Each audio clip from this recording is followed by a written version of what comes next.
ನಮಸ್ಕಾರ. ಮತ್ತೊಮ್ಮೆ ನನ್ನ ಯೂಟ್ಯೂಬ್ ಚಾನಲ್ಗೆ ಸ್ವಾಗತ ಸುಸ್ವಾಗತ.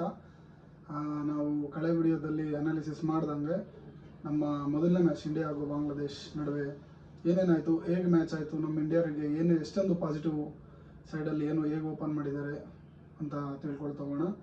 ಸೊ ದುಬೈ ಸ್ಟೇಡಿಯಮಲ್ಲಿ ನಡೆದಂಥ ಪಂದ್ಯ, ಬಾಂಗ್ಲಾದೇಶ್ ಟಾಸ್ ಗೆದ್ದು ಬ್ಯಾಟಿಂಗನ್ನು ಆಯ್ದುಕೊಳ್ತಾರೆ. ಸೊ ಬ್ಯಾಟಿಂಗನ್ನು ಆಯ್ದುಕೊಂಡಂಥ ಬಾಂಗ್ಲಾದೇಶ್ ಸ್ಟಾರ್ಟಿಂಗಲ್ಲಿ ಏನಂತ ಒಳ್ಳೆ ಆರಂಭ ಪಡ್ಕೊಳ್ಳೋದಿಲ್ಲ.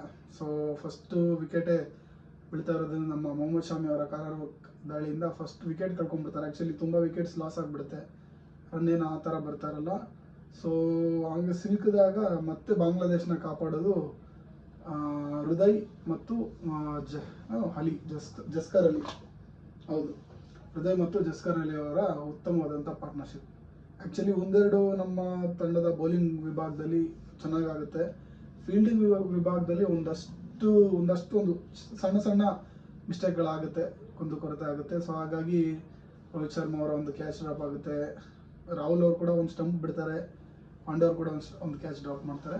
ಸೊ ಇದನ್ನೆಲ್ಲ ಬಿಟ್ಟರು ಕೂಡ ಒಂದೊಳ್ಳೆ ಬೌಲಿಂಗ್ ಪ್ರದರ್ಶನ. ಆ್ಯಕ್ಚುಲಿ ಶಮಿ ಅವರು ನಾವು ಮಾತಾಡಿದಾಗೆ 2 ವರ್ಷಗಳ ನಂತರ ಮತ್ತೆ ಅವ್ರು ಕಮ್ಬ್ಯಾಕ್ ಮಾಡ್ತಾರೆ. ಇಂಟರ್ನ್ಯಾಷನಲ್ ಗೇಮ್ ಆಡೋಕ್ಕೆ ಆಲ್ಮೋಸ್ಟ್ 2 ವರ್ಷ ಆಗಿದೆ.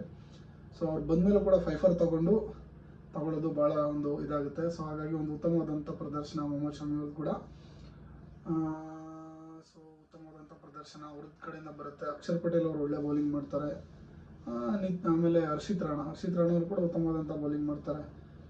ಮೊಹಮ್ಮದ್ ಶಮಿ ಅವ್ರಿಗೆ 5 ವಿಕೆಟ್ ಬೀಳುತ್ತೆ, 5 ವಿಕೆಟ್ 53ಗೆ. ರಾಣಾ ಅವ್ರಿಗೆ 3 ವಿಕೆಟ್ ಬೀಳುತ್ತೆ, 31 ರನ್ ಕೊಟ್ಟು.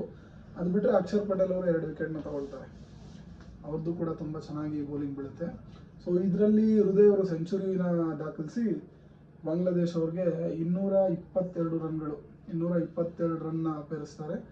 ಸೊ ಇಂಡಿಯಾ ನೆಕ್ಸ್ಟ್ ಚೇಸ್ ಮಾಡೋದಕ್ಕೆ 227 ರನ್ ಬಾಂಗ್ಲಾದೇಶ್ ಅವ್ರು ಮಾಡ್ತಾರೆ. 228 ರನ್ಗಳ ಗುರಿಯನ್ನು ಬೆನ್ನೆತ್ತಬೇಕಾಗುತ್ತೆ ನಮ್ಮ ಇಂಡಿಯಾದವರು.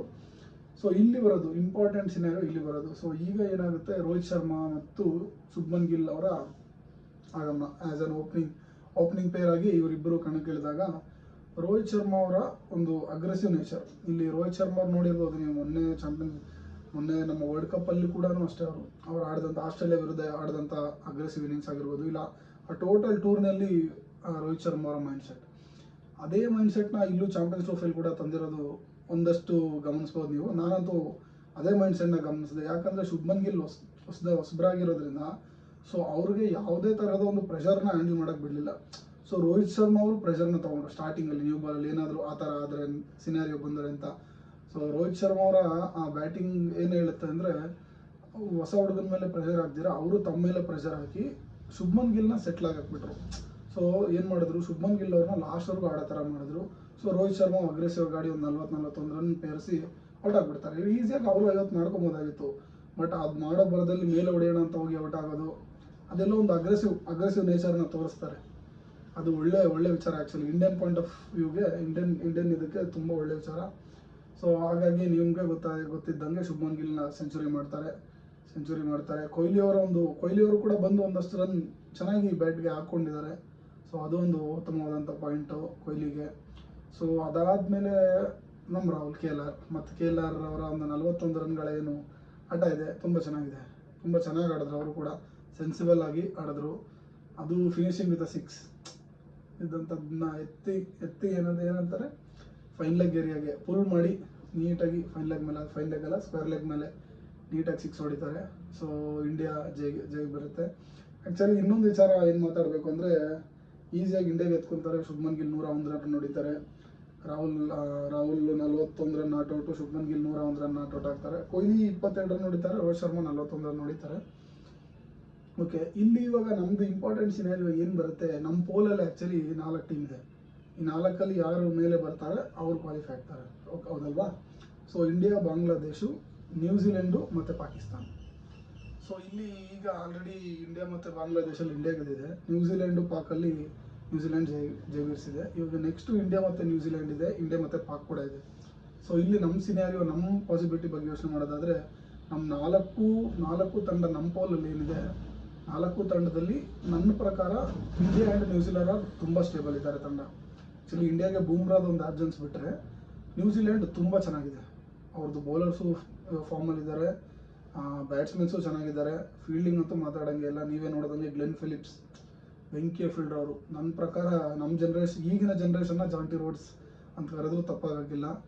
ಸೊ ಅವ್ರದ್ದು ಏನು ನ್ಯೂಜಿಲೆಂಡ್ ಮತ್ತು ಪಾಕ್ ಮ್ಯಾಚ್ ನೋಡಿದಾಗಲೂ ಕೂಡ ಅವರ ಒಂದು ಕ್ಯಾಚು, ಆಮೇಲೆ ಪಾಕಿಸ್ತಾನ ಅವ್ರನ್ನ ಎಲ್ಲೂ ಸೆಟ್ಲ್ ಆಗೋಕ್ಕೆ ಬಿಡಲಿಲ್ಲ. ಆಮೇಲೆ ಒಂದಷ್ಟು ಬಾಂಗ್ಲಾದೇಶ್ ಏನಂತಾರೆ, ಬಾಂಗ್ಲಾದೇಶ್ ಅಲ್ಲ, ಪಾಕಿಸ್ತಾನ ಅವ್ರನ್ನ ಸೆಟ್ಲ್ ಆಗೋಕ್ಕೆ ಬಿಡಲಿಲ್ಲ. ಬಾಬರ್ ಅಜಮ್ ಏನು ಸುಮ್ಮನೆ ಈ ಥರ ಆಡಿದ್ರು, ಅಲ್ಲೂ ಅವರೆಲ್ಲೋ ಸೆಲ್ಫಿಶಾಗಿ ಆಡ್ಬಿಟ್ರೇನೋ ಅಂತ ಒಂದಷ್ಟು. ಬಟ್ ಇಲ್ಲ, Babar Azam as a batsman ಟೀಮ್ಗೆ ಆಡಬೇಕಾಗುತ್ತೆ. ನೀವು ಟೀಮ್ ಈ ಥರ ಟ್ರೋಫಿ, ಚಾಂಪಿಯನ್ಸ್ ಟ್ರೋಫಿ ಅಂತ ಬಂದಾಗ, ಇಲ್ಲ ಒಂದು ICC ಟೂರ್ನಮೆಂಟ್ ಅಂತ ಬಂದಾಗ ನೀವು ಟೀಮ್ಗೆ ಆಡಬೇಕಾಗುತ್ತೆ. ಸೊ ಅಲ್ಲೆಲ್ಲೋ ಬಾಬರ್ ಅಜಮ್ ಒಂಚೂರು ಕೊಂಚ ಇಡೋದ್ರೇನೋ. But apart from that New Zealand show stoppers ಅವರು. ಸೊ ಏನೂ ಮಾಡೋಕ್ಕಾಗಲ್ಲ. ಬಟ್ ಈಗ ಬ್ಯಾಕ್ ಟು ನಮ್ಮ ಇಂಡಿಯಾ ಮತ್ತು ಬಾಂಗ್ಲಾದೇಶ್ ಗೇಮ್ ಬಂದರೆ, ಇದು ನಮ್ಮ ಇಂಡಿಯಾ ಗೆದ್ದಾಗಿದೆ.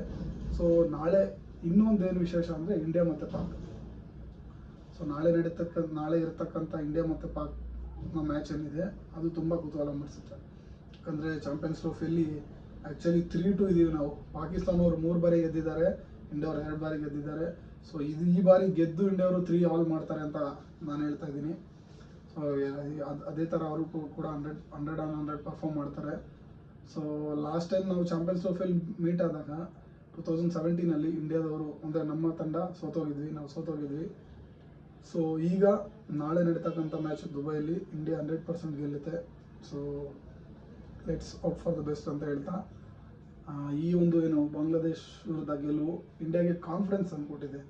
ಎಲ್ಲ ಪ್ಲೇಯರ್ಗೂ ಅವರವರ ಪೊಸಿಷನ್ಸ್ ಗೊತ್ತಾಗಿದೆ, ಅವರವರ ರೋಲ್ಸ್ ಗೊತ್ತಾಗಿರೋದ್ರಿಂದ ಮುಂದೆ ಬರ್ತಕ್ಕಂಥ ಪಂದ್ಯಗಳಲ್ಲಿ ಅವರವರ ಆಟನ ಇನ್ನೂ ಚೆನ್ನಾಗಿ ನಾವು ಗಮನಿಸ್ಬೋದು. ಯಾಕಂದರೆ ಈಗ ನೋಡಿ, ರಾಹುಲ್ ಆಗಿರ್ಬೋದು, ಇಲ್ಲ ಒಬ್ಬ ಬೌಲರ್ ಮೊಹಮ್ಮದ್ ಶಮಿಗೆ, ಇಲ್ಲಪ್ಪ ತಂಡದ ಬೌಲಿಂಗ್ ಡಿಪಾರ್ಟ್ಮೆಂಟಲ್ಲಿ ನೀನೇ ನಾಯಕ, ಯಾಕಂದರೆ ಸೀನಿಯರ್ ಮೋಸ್ಟ್ ಇದ್ದೀರಾ ನೀವೇ ತಂಡನ ಮುನ್ನಡೆಸ್ಕೊಂಡು ಹೋಗಬೇಕು ಅಂತ ಹೇಳಿದಾಗ ಅವ್ರ ಜವಾಬ್ದಾರಿ ಅವ್ರು ಬಂದುಬಿಟ್ಟಾಗ ಆಟೋಮೆಟಿಕಲಿ ಅವರು 100% ತಂದು ಚೆನ್ನಾಗಿ ಮಾಡ್ತಾರೆ ಅಂತ. ಸೊ ಹಂಗೆ ಹರ್ಷಿತ್ ರಾಣಾ ಅವರು ಕೂಡ ಚೆನ್ನಾಗಿ ಅವ್ರಿಗೆ ಸಾಥನ್ನು ನೀಡಿದ್ದಾರೆ. ಅದೇ ಪ್ರಕಾರ ಹಾರ್ದಿಕ್ ಪಾಂಡ್ಯ ವಿಕೆಟ್ ತಗೊಳ್ದಿರೇ ಇರ್ಬೋದು ಈ ಮ್ಯಾಚಲ್ಲಿ, ಬಟ್ ಉತ್ತಮವಾದಂಥ ಜವಾಬ್ದಾರಿಯನ್ನು ಅವರು ನಿಭಾಯಿಸ್ತಾ ಇದ್ದಾರೆ. ಕುಲ್ದೀಪ್ ಯಾದವ್ ಕೂಡ ನಿಮ್ಗೆ ಗೊತ್ತೇ ಇದೆ.